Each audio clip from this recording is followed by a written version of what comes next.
Ito guys, mainit-init pa na balita. So, ngayon guys, makikita nyo naman kung ano ba sa pakiramdam nyo na parang kukulo naman ang dugo nyo. Kukulo naman ang dugo nyo. Pakinggan nyo muna guys, yung balita. Clear and present. Danger na po yan para sa atin, ano? Naaalarma ang mga senador sa nakumpiska na pinaghihinala ang Chinese military uniforms sa ginalugad na Philippine Offshore Gaming Operator o POGO Hub sa Porac, Pampanga. Para kay Senator Robin Padilla, malinaw na may panganib ito sa mga Pilipino. Ngunit si Pangulong Ferdinand Marcos Jr. na anya at Armed Forces of the Philippines ang dapat magsalita kung may tuturing na itong banta sa national security. Ang dapat anyang tutukan ng mga otoridad ang mga local official na nagkakanlong sa mga ilegal na POGO sa Pilipinas. Paano nakakapasok yan dyan? Yun ang tanungin natin. Paano nakapagtayo yan dyan nang hindi nyo alam? My goodness gracious naman. Patawarin nyo po ako. Ang pwede ko lang sabihin sa inyo ay ang pinakamahalaga sa lahat. Yung mga politiko na nagbibigay proteksyon dito sa mga illegal na pogo, dapat pong alisan ng maskara.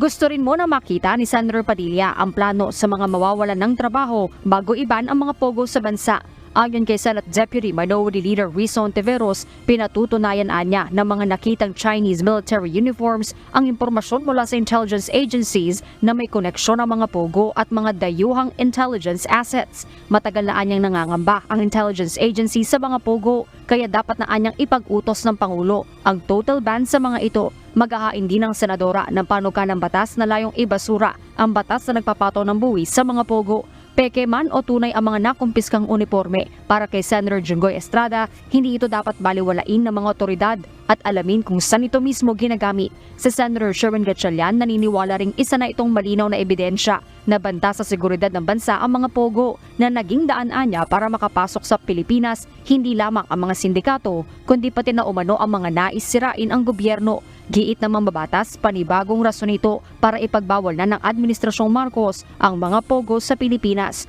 Umapela rin si Senator Grace Poe na magkaroon na ng maayos na polisiya para tuluyan ng iban ang pogo sa bansa. Anya, magagamit sana sa pangangailangan ng bansa ang milyong-milyong piso na ginagastos ng gobyerno sa kada operasyon laban sa mga pogo kung tuluyan na itong ipagbabawal. Nanawagan naman sa Senator Lito Lapid na isama na ang ni-raid na POGO Hub sa Porac, Pampanga sa kasalukuyang investigasyon ng Senado sa mga POGO para anya magkaalamanan na kung sino ang nasa likod ng mga iligal na operasyon ng POGO sa bansa. Harleen Delgado, UNTV News and Rescue. Diyos ang aming sa... So guys, napakinggan nyo na nga guys, ano? Di ba? Ang sabi, napasukan na tayo ng intelligence uniforme ng military ng Chinese mismo na nahulihan doon sa Porac, Pampanga. So ibig sabihin guys, yung mga pugo na yan, ng mga Chinese na yan, talagang mayroong intelligence na yan. Mayroong intel yan. Napasukan na tayo. Ang tanong, bakit nakakapasok sila dito sa Pilipinas na mga illegal, undocumented na nakakapasok dito sa ating bansa? Ang dahilan yan guys, sa totoo lang, maraming taga-gobyerno ang mukhang pera. Ayan ang totoo dyan. Paulit-ulit kong sinasabi, tingnan mo yung guys, yung nakaraan lang na nahulihan, isipin mo, kinukuhanan ng mugshot. Isipin mo ginagawa ng Chinese, ginaganon yung kinukuhanan, no? Huwag mo kong galawin, parang akala mo siga na sila dito. Kukulo ang dugo mo guys, sa totoo lang, kukulo ang mga dugo natin, mga Pilipino, sa ganyan ginagawa ng mga chikwa. Ang ano nila sa atin ay parang napakababaw. Napakaliit ganito, napakaliit ang tingin nila sa atin. Pero tama sila. Napakaliit ang tingin nila sa atin. Kasi, kunting mabayaran lang kasi dito, ang taga-gobyerno natin, yung mga namumuno, yung mga opisyal, mababayaran mo lang yan. okay lang sila ng okay. Yan ang totoo. Paano ko nasabi yan? Isipin mo lang sa investigasyon doon kay Go. Mayor Go. Doon sa may Pampanga rin. Sa may Banban. Bakit original yung PSA niya? Sinasabing late registration. Sasabihin lang ng kanyang ama na Chinese, late registration, tapos yung ina niya ay Pilipina, katulong. Tapos binigyan naman taga PSPA naman ng ng birth certificate na original. Hindi mo na inimbestigahan, hindi mo na hinanap yung nanay o ganito ganyan. Kasi guys, pera ang pinag-uusapan yan. Kunting mud-mud lang yan dito sa natin, sa bansa natin. Bigay ka agad yan. Kahit kayo mismo, kahit maliit na bagay yan, pag under the table yan, tanggap yan, automatic yan. Saka na sila o kukumahog pag nahuli na. Pero pag hindi mo nahuli yan, ganun ang ginagawa yan, pera-pera. Kaya ang tingin sa atin ng taga-ibang bansa, ganyang kaliit, parang langgam. Dahil sa mga ugali ng Pilipino. Yung batas natin kasi, napakababaw ng batas natin. Sa China, magkamali ka, kulong, kunti lang kulong habang buhay.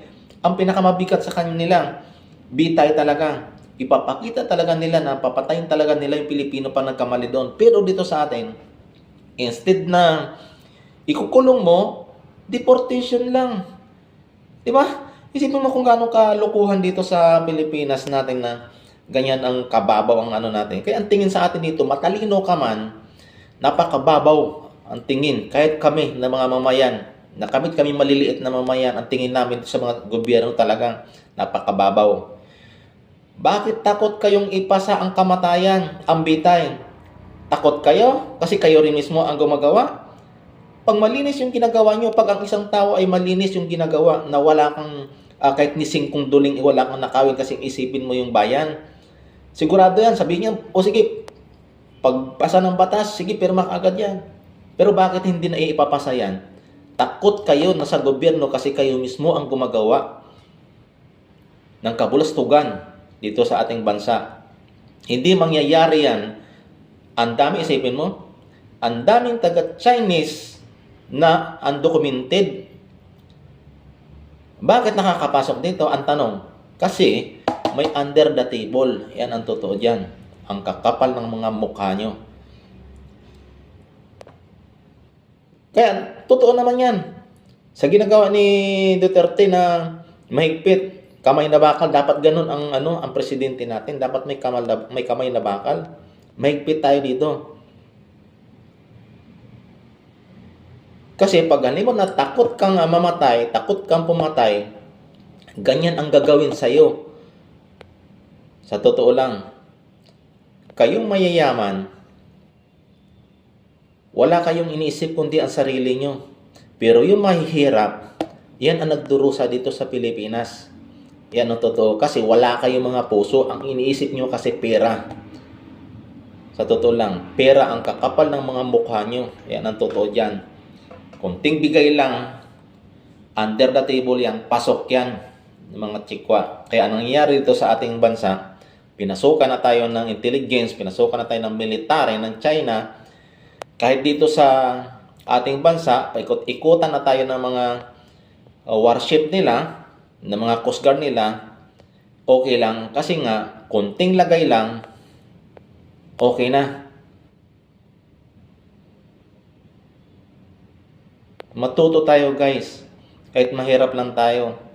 Tingnan natin yung natin, yung kalagayan natin dito. Huwag tayong papayag na ganun lang ang mangyayari. Dapat punahin yan, kalampagin ng mga yan, mga mukhang pera na yan. Ang totoo dyan, nakakainis talaga.